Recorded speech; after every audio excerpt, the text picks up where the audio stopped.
hikers. Visibility is poor, and the temperature is dropping rapidly. Their progress slows to a crawl. Lyudmila clutches onto her map like a lifeline, making sure that they stay on the proper path. One of the worst things that can happen in these conditions is to stray off course and get lost. Lyudmila knows her students won't make the ridge before nightfall, and so she barks orders through the raging wind, instructing the group to make camp. The students spring to action and begin setting up their tents in an open, flat area about 2 miles above the tree line. It's exposed, but Lyudmila reasons that they had better play it safe and not push themselves. She urges her students to forage before it gets too dark. Keeping their strength up is important, and there's no telling how long they're going to need to wait out the storm. The group manages to find deposits of golden root in the area, and they hurriedly gather as much as they can. It's rich in minerals and nutrients, a perfect supplement to their cache of supplies. Once camp is set up, they cluster into 2 tents for the night, one for the boys and one for the girls. Lyudmila hunkers down with Tatiana, Victoria, and Valentina, trying their best to stay warm. Outside, the temperature plummets and the rain turns to snow. Lyudmila does her best not to show it, but she's concerned. This isn't where they were supposed to camp for the night. It's too exposed. Also, for days, she's been growing increasingly concerned that her map of the area is inaccurate. At the summit, known as Titran's Peak, there would be a sturdy structure and firewood waiting for them, but Lyudmila can't tell how close they are to it. She decides that it isn't worth the gamble to try and reach a wooden structure that may or may not actually be where her map claims it is. As of now, the students are shivering, but otherwise seem in good spirits. Lyudmila's concern is growing. If the storm goes on for much longer, things could turn sour very, very quickly. But even still, she puts on a brave face for her students. She's been on worse hikes than this, and they all know it. It's her confidence and experience that gives courage to even the least experienced hiker, even if it's all for show. Meanwhile, far below, Konstantin's Valley Group is having a perfectly pleasant time. At their lower elevation, there's no wind or snow, and they all get a restful night's sleep in relative comfort. On August 5th, they arrive at Lake Padavoy, right on schedule. The small lake is the agreed-upon rendezvous point where Konstantin's Valley Group and Lyudmila's Summit Group are to link back up. But there was no sign of the Summit Group when Konstantin arrives. So he tells his students to unshoulder their packs and relax a while. They can wait. One of the members of this party is Natalia Korovina, Lyudmila's 16-year-old daughter. She takes off her backpack and helps the others set up their tents. She isn't concerned about her mother's tardiness. She understands better than anyone that Lyudmila is a cautious person. Plus, the Summit Group has several inexperienced teenagers. She'd want to make sure her group is safe before moving on. When they're finished setting up the tents, she starts to wander along the lake shore, looking up at the Kamar Daban Mountains. From the lake, she doesn't have a direct view of where her mother would be, but she notices something strange about the trees in the distance. They aren't standing upright, but are at an angle, like they've been smoothed over by an enormous comb. Combined with some scattered clouds around the peaks, she assumes that means there are pockets of bad weather at the high altitude. Lyudmila and her students might be getting some rain and wind, which is concerning, but nothing she hasn't handled before. Suddenly, however, Natalia stops in her tracks. A set of eyes are staring out at her from the foliage nearby, unblinking. It's a moose. Natalia's mouth falls open and she wants to call the other hikers, but she doesn't. Mooses always steer clear of hikers, but for some reason, this one isn't intimidated by their presence at all. In fact, there's an almost aggressive air to its posture. It's an unsettling encounter, and that's when she remembers what the people in town told her about the bears in the area. Something isn't right, and the animals can feel it. Slowly, she backs away. The moose boldly stands its ground. Natalia returns to her group and tries to put the moose out of her mind. She reminds herself that animals sometimes behave strangely, just like people do. She'll have to remember to tell her mother about this. A day passes, then another. The mood begins to shift, and concern sets in. There's a chance that the summit group isn't even on the mountain at all. Maybe when the weather got bad, they retraced their steps and went back out the way they hiked in. Or perhaps they hustled down to the rendezvous point early and continued on before the valley group arrived. But then again, maybe not. The uncertainty of it all weighs heavily on them, especially Natalia. On the second night, she dreams about her mother. In this dream, Lyudmila speaks directly to her, telling her that she can't get off the mountain. Natalia wakes in shock and has difficulty sleeping the rest of the night. Thoughts and fears about her mother's safety keep her awake. She tries to tell herself that she's just being silly, that her mother's group is so late simply because Lyudmila is being cautious about the weather. But after 48 hours, these excuses ring more and more hollow. At breakfast, she tells Konstantin about her dream. She pleads with him to go back up the mountain and search. It is a grade 3 hike after all, and they don't need special gear. Konstantin is sympathetic to her concerns, but reminds her that they only have enough supplies for their full trek. They don't want to double back in search of Lyudmila, only to run out of food and put their own hikers at risk. He's reassuring, firm, a good leader like her mother, and so she accepts his reasoning. They're skilled hikers, sure, but they're not a professional search and rescue team. Soon after, they reach their final destination, a small town on the shores of the enormous Lake Baikal. But a cloud hangs over their arrival, because there's no sign of Lyudmila's group here either. Natalia is beside herself now. They came together. The two groups were supposed to leave together. Lyudmila even has train tickets for the whole group. Natalia doesn't know what to do. She's always looked up to her mother for strength, confidence, and this uncertain danger has no easy solution. Konstantin's eyes return to the high peaks looming in the distance. He begins to fear that he's made a terrible decision that'll haunt him for the rest of his life. What on earth, he wonders, is happening up on the mountain?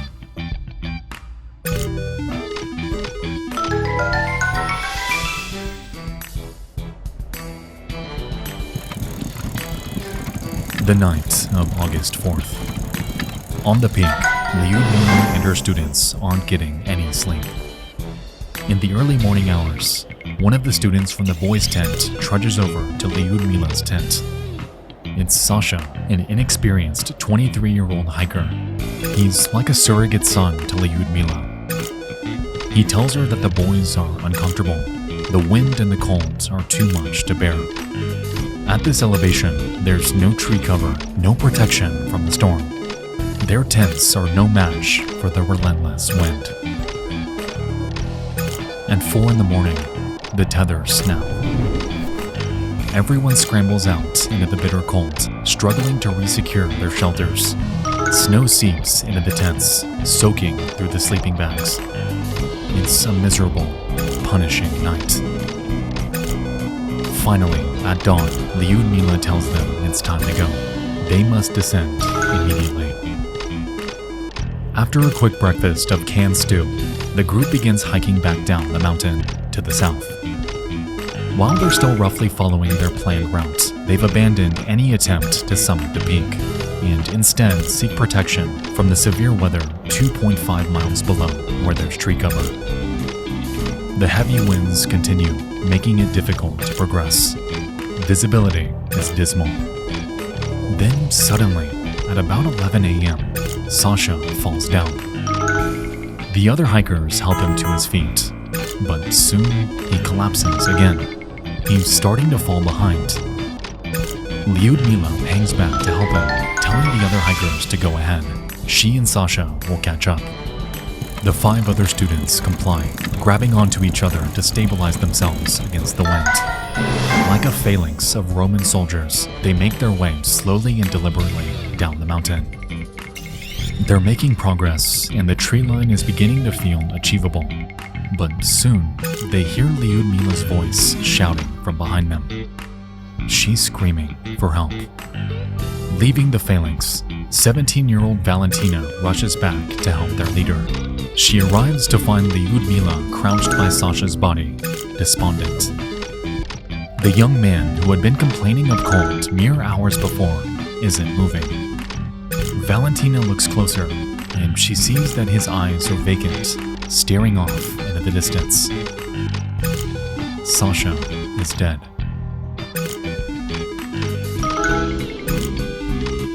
Overcome with shock, Valentina is momentarily unable to speak or breathe. It feels like she's stumbled into a nightmare. But the nightmare is only beginning, because a moment later, Lyudmila collapses as well. The other students see her go down, and panic sweeps through the group like a wildfire. The phalanx breaks. Valentina looks on in terror as chaos breaks out. Everyone is screaming, flailing, but not because they're afraid. They're all in pain. Valentina's fellow students are bleeding from their ears, eyes, and noses. They're foaming at the mouth. This doesn't make sense. None of it makes sense. A couple of them are tearing at their clothes frantically, madly. Valentina has never seen anything like it. And suddenly, to her shock, more of them begin to collapse to the ground, one by one. Valentina tries to pull Victoria to her feet, only for the girl to rapidly bite Valentina's hand. She tries again, pulling the convulsing girl down the mountain with her. They're only able to make it a few more steps before Victoria fights free again, but she doesn't go far. She falls to the ground and stops moving. Valentina keeps going. Maybe if she makes it to a nearby cluster of rocks, maybe then she'll be safe from this madness. But when she nears the rocks, she halts, stopped in her tracks by yet another terrifying sight. One of the other girls, Tatiana, is already at the rocks and is bashing her own head against them over and over again. A curtain of blood obscures her face from view. Tatiana keeps smashing her head into these rocks until eventually she stops moving.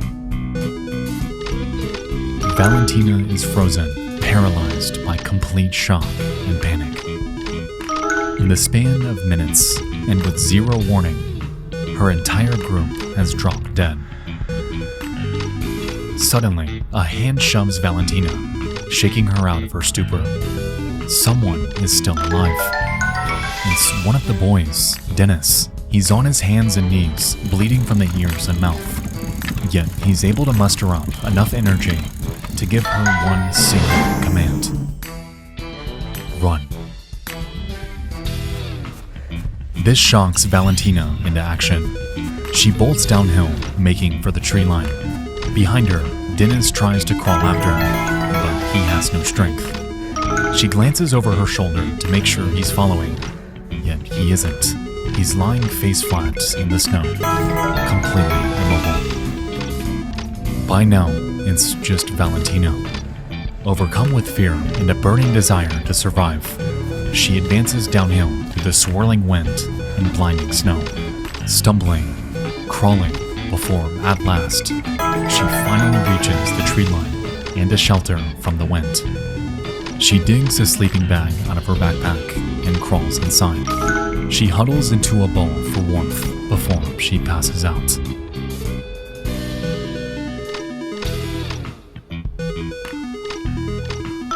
A day later, the weather subsides.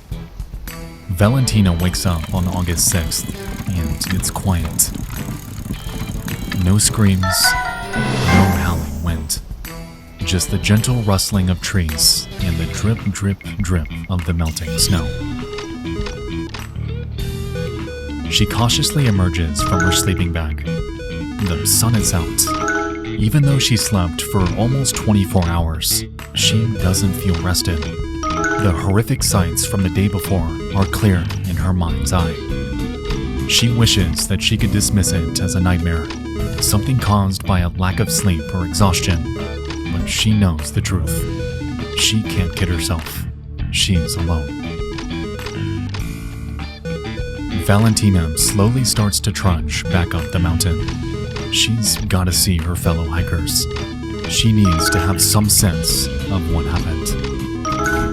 Before too long, the bodies come in sight. A cluster of 4 of them by the rocks, and 2 farther up the slope. They're all still and silent. Steeling herself, Valentina walks from body to body.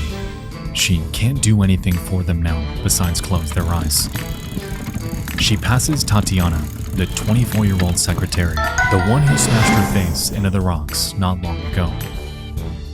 She passes the small body of Timur, who was only 15 years old.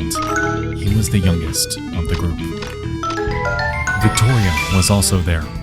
Valentina couldn't help but feel some kinship with the other girl. Only a year younger than her, she had been so eager to hike that she had her parents persuade Lyudmila to let her join them, even though she was an inexperienced hiker. It breaks her heart to see Denis, the boy who saved her, lying on the slope. If he hadn't told her to run, she might have died there as well. Once she's closed all their eyes, Valentina does her best to cover the bodies with one of the tents. She gathers whatever supplies she can from their packs: food, Lyudmila's map, and a compass. But as it turns out, the map and compass are of little use, because Valentina is lost. The snowdrifts make it impossible to follow the path that Lyudmila planned for them. They were less than halfway through the 40-kilometer route, and Valentina doesn't want to risk hiking over the snowy peak alone. Instead, she decides to head back down in the general direction their group climbed up. She needs to get to a more reasonable altitude as soon as possible. As she continues her descent, a promising sight greets her eyes. Thin cables running above the treetops. Power lines which run to the nearby peak of the mountain. Making her choice, she continues walking, her eye on the power lines, trusting that they'll show her a way to safety. After all, when there's power, there's bound to be civilization. Even though it's entirely downhill, it's an arduous journey. Her supplies wear thin fast. She eats a dried golden root, foraged by the group several days before. It's rich in minerals and keeps her going. Her home feels impossibly far away in these desolate mountains, yet one thought pushes Valentina forward. The thought of her home back in Kazakhstan. The thought of her family who had trusted Lyudmila to bring their little Valia home safe. Valentina has to survive to see them again. She travels from tower to tower, pausing to catch her breath, but never stopping. She treks for 4 days, growing delirious, and one fortunate night, she finds a winter hut unlocked. She collapses inside, grateful for the shelter. But she's on her feet the next day, determined not to die alone in the mountains. She doesn't notice when she catches a cold, but she can feel a fever eating away at her and has to pause every so often to allow herself to cough. At lower altitude, there's less snow, but aside from the cabin, she hasn't seen any civilization, not a town or even an outpost. Because of this, doubts begin to eat away at her. Perhaps she should have tried to retrace her group's footsteps instead, back to the town they started out from. Finally, Valentina reaches a river. This gives her some hope. Many of the rivers in the area flow from Lake Baikal, which is where they started their trip. She follows the rocky shore, heading upstream in hopes that someone will see her. And eventually, by the grace of God, someone does. On August 9, 1993, tourists from Ukraine cross her path. One of the tourists, Alexander Kvitnitsky, sees her and swims to her side. Valentina has done the impossible. She survived. When she's rescued, she is incoherent and is only able to give local police a scattered account of what happened. Nevertheless, while Valentina is sent home to her family, a search effort's mounted to find the bodies of her companions. And what rescuers find defies explanation, even to this day.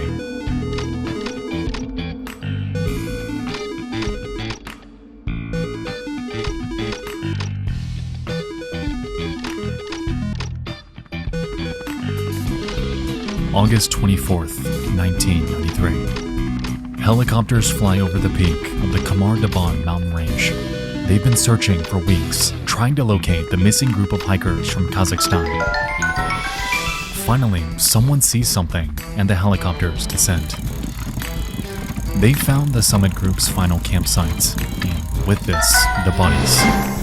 The snow around the peak has melted, revealing a gruesome sight. After 19 days of exposure to the elements, their bodies are in poor condition. The tent that Valentina draped over them couldn't prevent them from rotting. None of the bodies have eyes, and worms writhe in their empty sockets. With increased visibility on the mountain, rescuers are able to see that the hikers died only a few hundred feet short of Taitrin's peak. A wooden tower is indeed there, which would have protected them against the elements far better than a flimsy tent on the side of a mountain. Why Lyudmila hadn't fought to get there safely puzzles the search party, even as they gather the unfortunate victims. More puzzling is the fact that they find only a single can of stew by the campsite. Nothing else, no other food, not even a candy bar wrapper. It's this evidence that seems to indicate that this group was underfed and needlessly exposed to the elements. They zip up the bodies in bags and load them onto the helicopter. The smell is unbearable as they take them back to be autopsied. The bodies are found to be protein deficient and malnourished. The leader of the search party, Yuri Golias, has seen enough. The can of stew, the hazardous placement of their campsite. To him, it's no mystery what happened to these kids on the mountain, and he knows exactly who to blame. Lyudmila herself. Yuri is familiar with Lyudmila and has long believed that she mistreated her students. Based on his previous encounters with her, Yuri claims that she often pushed her teenage students to their limits, including underfeeding them and not providing them with proper clothing for the elements. In Yuri's mind, there's no doubt that Lyudmila's poor leadership contributed to the deaths of the group at Qamar Daban. Even further, he claimed that he wouldn't put it past Lyudmila to choose a poor campsite in order to, quote, toughen her students up. But even still, not everyone agrees with Yuri's assertion. Valentina, after years of silence in the wake of this horrific event, spoke out in support of Lyudmila Korovina. She claims that the summit group was well fed and cared for throughout the hike, and that Lyudmila knew that they were hikers of varying experience, and so she planned for a diet of 2,400 calories a day. The official cause of death for the 5 students is listed as hypothermia. As for Lyudmila herself, it's believed that she died of a heart attack upon seeing Sasha die before her eyes. But the details of the event itself defy such an easy conclusion. For instance, why was Valentina able to survive if all of them were in the same state of malnutrition and exposure? How was she, a 17-year-old girl, able to outlast an experienced mountaineer and her own peers? And most of all, why did their deaths happen so suddenly and within such close proximity? Satisfactory answers, unfortunately, remain elusive. However, as it stands, the facts are these. 6 healthy individuals died very suddenly in close proximity to each other. All of them displayed strange, unexplained symptoms in their final moments that included self-harm, bleeding from the ears, eyes, or throat, and sudden, debilitating pain. All of these details come from Valentina herself, who describes the experience like a horror movie. Now, hypothermia could explain some of the symptoms Valentina noticed, such as the attempts to frantically disrobe. This is a phenomenon known as paradoxical undressing. In extreme cold weather, a person's blood vessels constrict to save heat. As hypothermia sets in, the constriction of these blood vessels fails, causing warm blood to flood back into the extremities, making someone feel like they're overheating even as they literally freeze to death. People in this state frequently tear off items of clothing, only hastening their own demise. But smashing your own head into rocks, sudden, inexplicable bleeding, neither of these are symptoms of hypothermia, nor should they be contagious in the way that they seem to be among Lyudmila's group. Another theory is that these hikers suffered from altitude sickness, which can trigger any number of adverse effects in the human body. Among these can be pulmonary edema, a buildup of fluid in the lungs, which can trigger heart palpitations and bloody coughing. Perhaps it could have been something they ate or drank. The strange behavior that Valentina witnessed could have been caused by a poisonous plant that the others had consumed and she had fortunately avoided. Or perhaps contaminated water was the culprit. Lake Baikal is known for high levels of contamination, and if hikers filled their water bottles from one of its rivers, they could have poisoned themselves without even knowing it. In the pursuit of truth, curious researchers have turned away from the direct events of the hike and towards increasingly elaborate conspiracy theories. The most dramatic of these is that these hikers were unwitting participants in a Russian weapons test, victims of some nerve agent that got unleashed under the cover of the storm.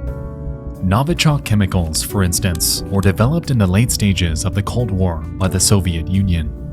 Phosphorus-based and designed to be undetectable, they cause disorientation as well as foaming at the mouth and can be administered in aerosol form. A similar, if slightly outlandish theory assumes that the sudden hysteria and death among the group was caused by infrasound. The term infrasound refers to low-level frequencies that can occur naturally, emitted by geophysical phenomena. These sounds, while not audible to the human ear, can be felt by the cochlea in the inner ear, causing extreme discomfort. In certain extreme conditions, infrasound has been known to cause sudden sickness and even death. At certain frequencies, it's theorized that these sounds could cause the internal organs of someone to vibrate, causing internal damage. But even still, what could have caused these sounds? Why would they have affected only 6 of the 7 hikers? Every single theory inevitably runs up against the central question of this entire incident. How did Valentina survive? When a journalist asks her how she managed to live when the others didn't, her answer is simple. She was in very good physical condition. She lived on a farm